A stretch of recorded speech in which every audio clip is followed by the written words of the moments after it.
Halo Ibu, selamat pagi Bu. Ya, pagi. Minta waktunya. Guru CGP Ibu. Iya. Minta waktunya sebentar ya Bu. Saya mau wawancara Ibu tentang pengambilan keputusan dan nilai kebajikan yang dilakukan di sekolah baik guru maupun siswa. Langsung saja ya Bu ya.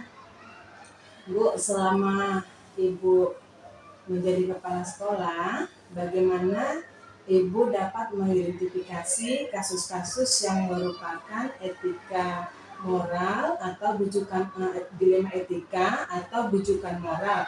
Misalnya gini Bu, suatu kasus yang Ibu putuskan, misalnya seorang guru ingin mengikuti pelatihan, namun kan si guru ini ada tugas mengajar di kelas ya Bu ya.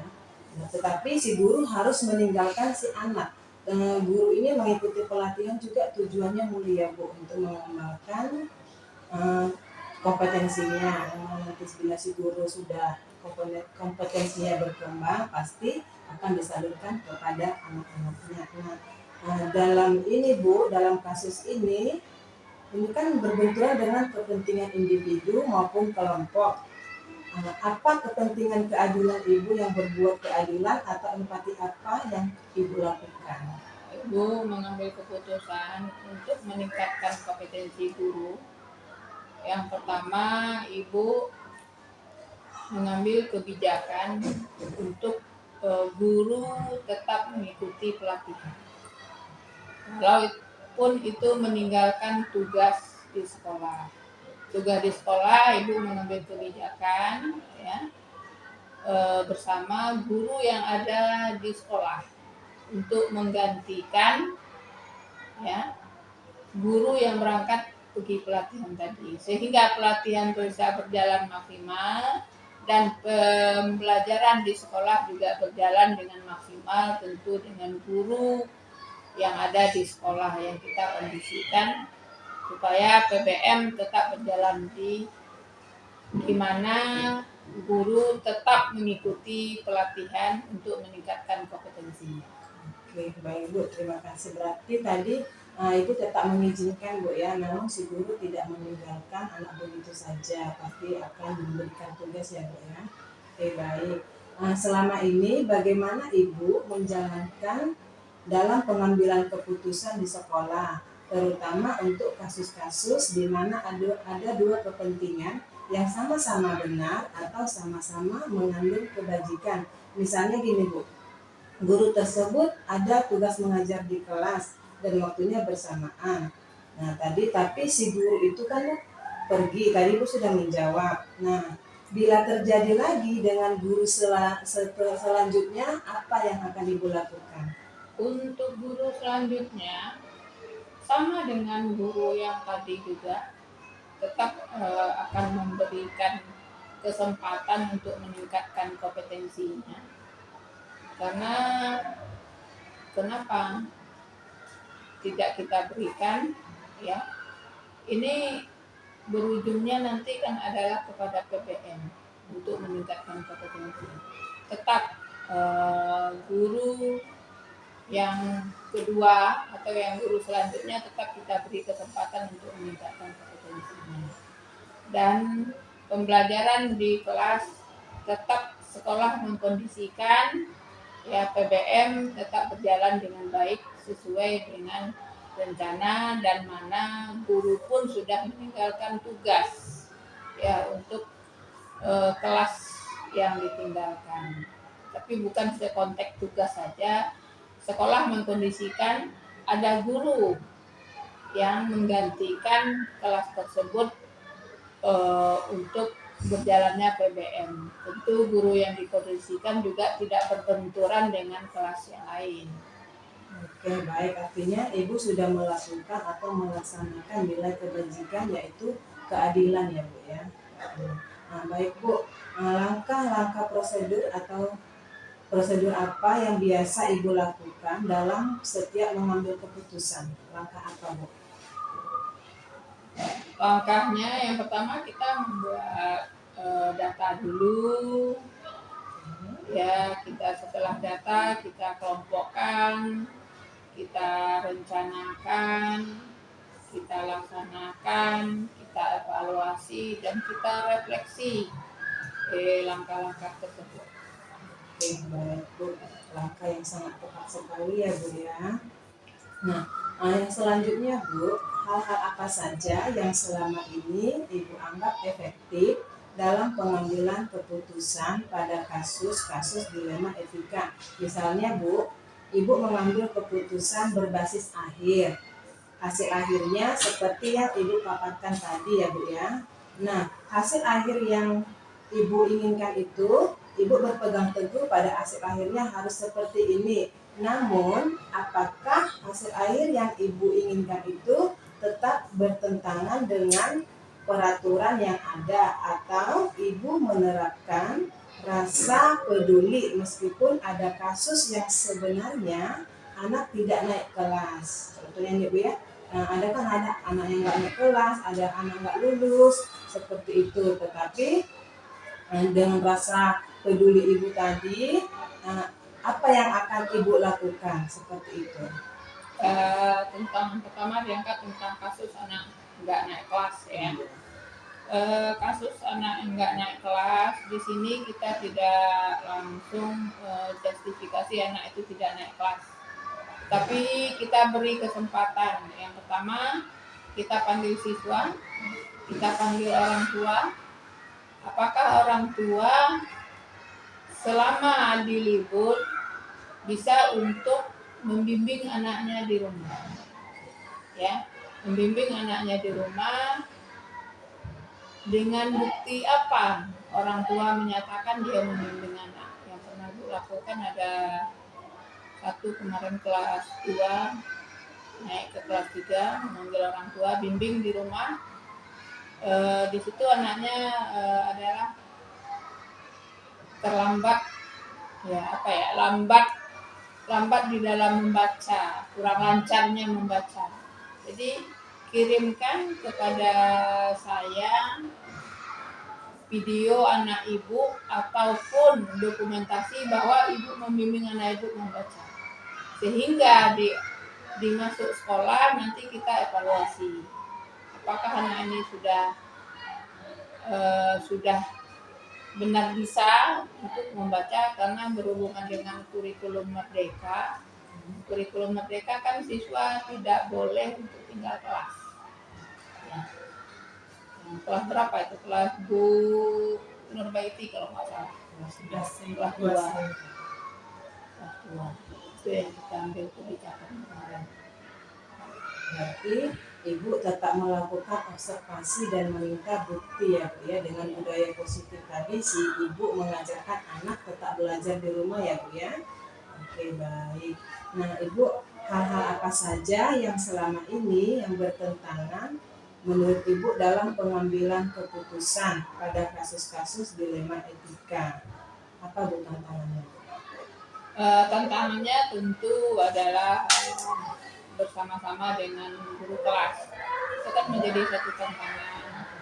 Guru kelas sudah menyatakan anaknya nggak bisa, tetapi Ibu sebagai kepala sekolah tetap memberi kesempatan dan juga bermusyawarah dengan guru kelas, jangan ada timbul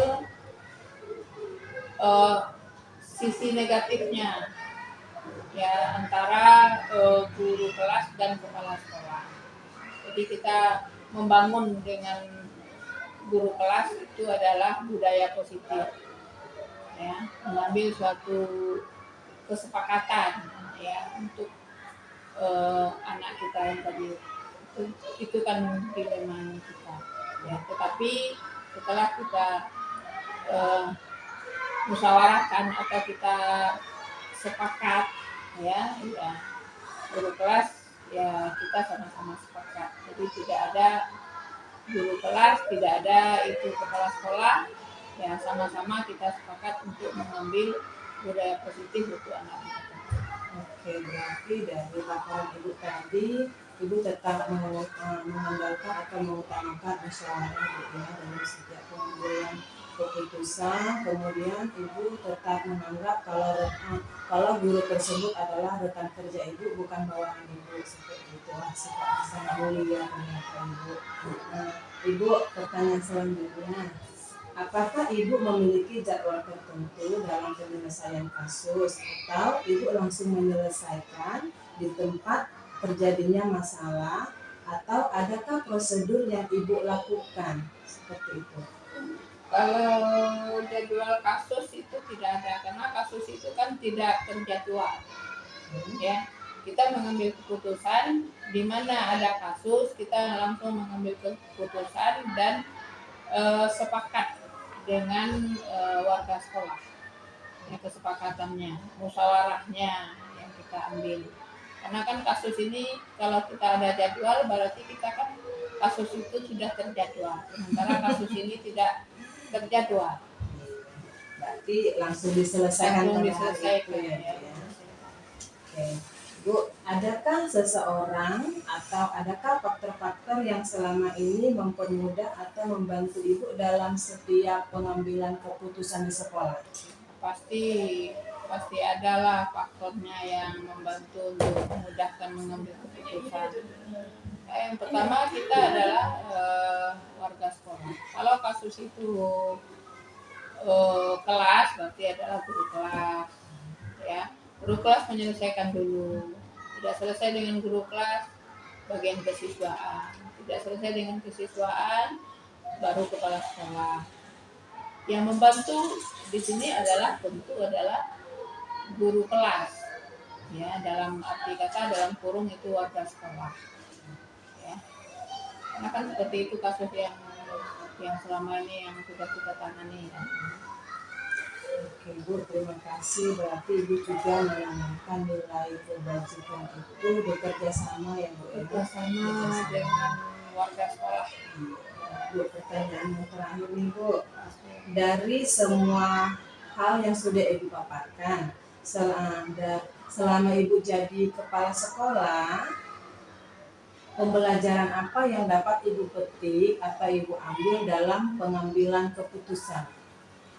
Pelajaran yang Ibu ambil tentu ya pelajaran pengalaman ini adalah yang sangat penting. Karena pengalaman kita menjadi pemimpin ataupun sebagai kepala sekolah, karena pengalaman itu tidak ada yang tertuang yang bisa kita baca, tetapi adalah dari kejadian-kejadian kita ambillah sebagai pengalaman.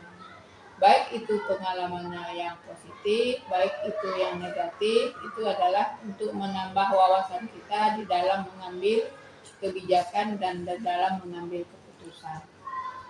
Itu tentu ya seorang kepala sekolah yang mana juga nanti CGP angkatan 8 ini mudah-mudahan ya pangkatnya sudah cukup ya, bisa jadi pengawas ya, calon kepala sekolah ya, calon pemimpin ini sangat penting. Karena yang sangat penting di dalam kita mengambil keputusan, yang pertama sekali kita tidak boleh mendengarkan dari masukan dari pihak-pihak tertentu adalah dari warga sekolah. Kita harus melihat langsung dengan pengalaman ya. Jadi tidak ada namanya kepala sekolah itu diintimidasi dengan guru. Oh, ini begini, ini begini. Jadi adalah dari pengalaman kita. Ya, pengalaman kita ini ya tentu kita harus mengamati, tidak secepatnya ya, tidak bisa 1 hari atau 2 hari ya, mengamati pengalaman ini di dalam mengambil keputusan atau di dalam mengambil kebijakan. Itu yang bersifat hal yang budaya positif, yang sifatnya membangun ya sekolah kita khususnya SD negeri. Oke, baik Ibu, ternyata pengalaman Ibu sudah sangat banyak sebelum Ibu jadi kepala sekolah, tentunya Ibu jadi guru. Jadi ini membuat kami semakin bersemangat menggali informasi dari Ibu, bagaimana tadi Ibu menangani sebuah kasus, mengambil keputusan. Ini merupakan hal yang sangat berharga. Kami melakukan wawancara dengan Ibu, kami mendapatkan ilmu yang sangat bermanfaat. Baik Bu, karena mengingat waktu juga Ibu ada kegiatan, terima kasih Bu atas wawancaranya. Kedepannya kami mau wawancara atau mau coaching, boleh ya Bu ya? Oke, terima kasih Bu, semoga Ibu sehat selalu. Selamat pagi. Pagi.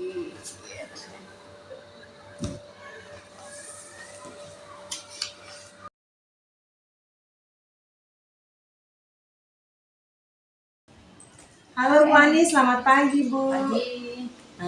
Bu, maaf sebentar saya mengganggu waktu Ibu. Saya mau wawancara Ibu selaku Wakah Kesiswaan di SD Negeri 006 Sagulung. Baik Bu, langsung saja Bu Ya, ya. silakan. Bu, selama ini bagaimana Ibu dapat mengidentifikasi kasus-kasus yang merupakan dilema etika atau bujukan moral di sekolah ini? Suatu kasus yang Ibu putuskan, adakah yang berbenturan dengan individu atau kelompok? Atau rasa keadilan apa atau empati yang Ibu lakukan pada seseorang? Pasti ada. Setiap dunia pendidikan pasti ada setiap sekolah ya. Mungkin mendengarkan dari wali kelasnya, dari guru-guru yang lain, dan mungkin dari saya sendiri lah sebagai guru. Oke, baik. Berarti yang Ibu lakukan mendengarkan informasi dari pihak sekolah seperti itu Bu ya. Baik Bu, selama ini bagaimana Ibu menjalankan pengambilan keputusan di sekolah, terutama untuk kasus-kasus di mana ada dua kepentingan yang sama-sama benar atau sama-sama mengandung kebajikan. Misalnya ini Bu, seorang anak berkelahi di kelas dikarenakan nama Bapak Soekarno. Anak si A, Soekarno adalah nama ayahnya, sementara si B merasa bangga menyebut nama Soekarno karena itu adalah Presiden pertama Indonesia. Jadi apa yang akan Ibu lakukan terhadap kasus itu? Ya, kalau kasus seperti itu, ya biasanya kita panggil dulu kedua belah pihak yang bersangkutan. Kita tanya kepada mereka berdua dan saksi-saksi kenapa seperti ini. Tentu wali kelasnya kita tanyakan, kita hadirkan juga di situ. Kita bukan mencari kebenaran, tapi yang pastinya mengapa suatu masalah itu terjadi, gitu. Ya, selanjutnya bagaimana kita proses nantinya. Berarti yang Ibu lakukan mempertemukan kedua belah pihak, Ya, antara anak si A dan anak si B, benar. lalu Ibu mencoba observasi permasalahan Ya, begitu ya. benar. Oke, baik, luar biasa Ibu ini ya. Nah, Ibu, langkah-langkah atau prosedur seperti apa yang biasa Ibu lakukan dalam pengambilan keputusan? Langkah-langkah yang saya ambil tuh ya biasanya nengok masalahnya ya. Pertama kita lihat masalahnya. Nah, setelah itu kalau memang di sekolah diselesaikan tak bisa, antara kita kasusnya mungkin lebih berat, ya kita panggil kedua orang tuanya, karena mereka kan lebih bertanggung jawab juga dengan apa yang terjadi. Ya, kita juga setiap keputusan tentu kita punya pimpinan. Tentu pimpinan kita libatkan juga. Nah, tidak sembarang untuk memberikan langkah-langkah keputusan berikutnya kan gitu. Oke, berarti yang Ibu lakukan itu pasti adalah hal yang terbaik, pengambilan keputusan yang terbaik ya Bu ya. Jadi untuk si A dan si B. Ya, yang terbaik lah kan, karena mereka juga ya di bawah umur, belum pastinya keputusan itu yang terbaik lah. Tidak ada yang merasa dirugikan, tidak ada yang merasa ini dikucilkan. Jadi pada intinya tadi kasus itu tergantung kasusnya begitu Ya, Bu ya. benar sekali. Oke. Nah Bu, hal-hal apa saja yang selama ini Ibu anggap efektif dalam pengambilan keputusan pada dilema etika? Misalnya Ibu kan pada saat mengambil keputusan Ibu sudah mengobservasi anak, tapi Ibu sudah memiliki keputusan harus seperti ini hasil lahirnya. Ternyata si anak mengatakan saya tidak bersalah. Dia tetap kekeh kalau dia itu dalam posisi yang benar. Nah, rasa peduli apa yang ibu lakukan pada kasus ini, meskipun pada sebenarnya anak ini sudah merasa yakin dan kekeh akan dirinya. Oh, kalau kejadian seperti itu ya tentunya rasa simpati kita juga ada sebagai seorang guru. Ya tentunya kita memberikan dia kesempatan lah. Mungkin kita kasih sanksi dia, oh kamu dalam waktu sekian apa ada perubahan nggak? Kamu kita kasih dia tugas apa, kita kasih dia apa. Dalam itu kesempatan, kita katakan itu kesempatan untuk kamu. Sesuai nggak dengan janji kamu? Sesuai tak dengan kamu merasa kamu tidak bersalah di situ. Disitulah kalau seandainya ya pasti ada rasa simpati ya sebagai seorang guru juga. Oke, baik. Berarti Ibu dalam menangani kasus ini, Ibu sudah melakukan nilai-nilai kebajikan, yang mana tadi Ibu meminta si anak untuk mempertanggungjawabkan apa yang dia perbuat. Kemudian sebagai guru, Ibu memberikan kesempatan kepada anak. Wah, ternyata dalam pengambilan keputusan ini harus banyak yang dipertimbangkan ya Bu ya.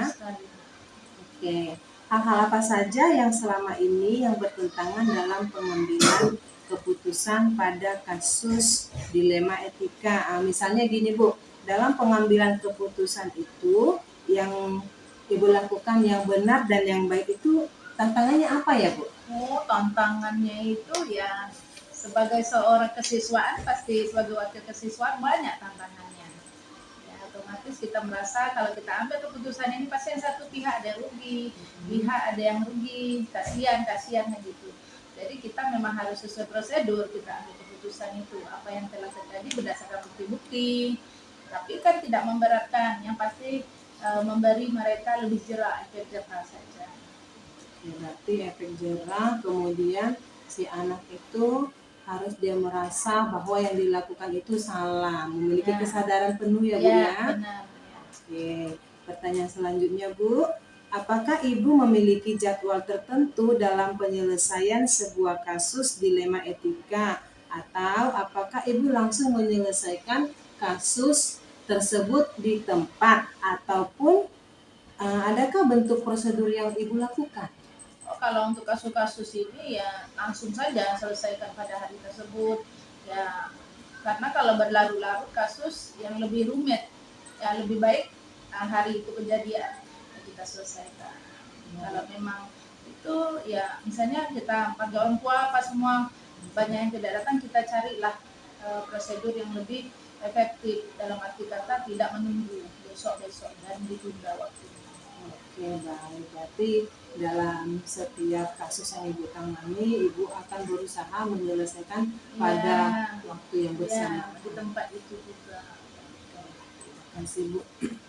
Baik, dalam setiap pengambilan keputusan, apakah ada seseorang yang membantu Ibu atau mempermudah Ibu dalam pengambilan keputusan di sekolah, atau ada faktor-faktor lain Bu? Pasti adalah teman-teman yang membantu ya, wali kelasnya, pastinya guru-guru, teman, pihak-pihak terkait, ya pastinya pimpinan.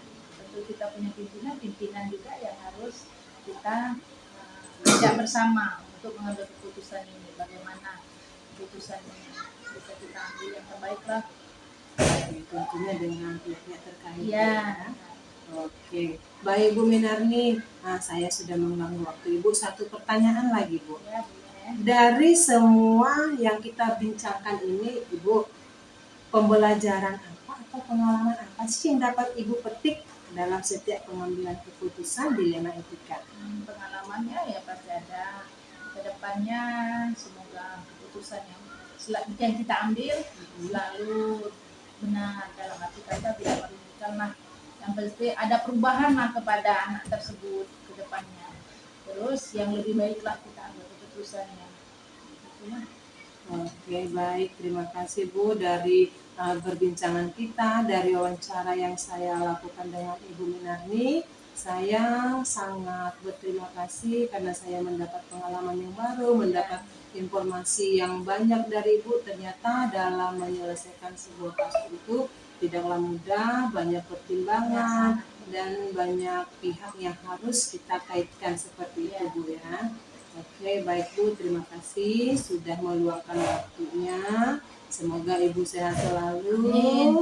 Dan sampai ketemu Bu di wawancara selanjutnya, dan bila mana nanti saya ingin melakukan coaching atau wawancara dengan Ibu, tolong dibantu ya Bu. Boleh, siap, kapan saja.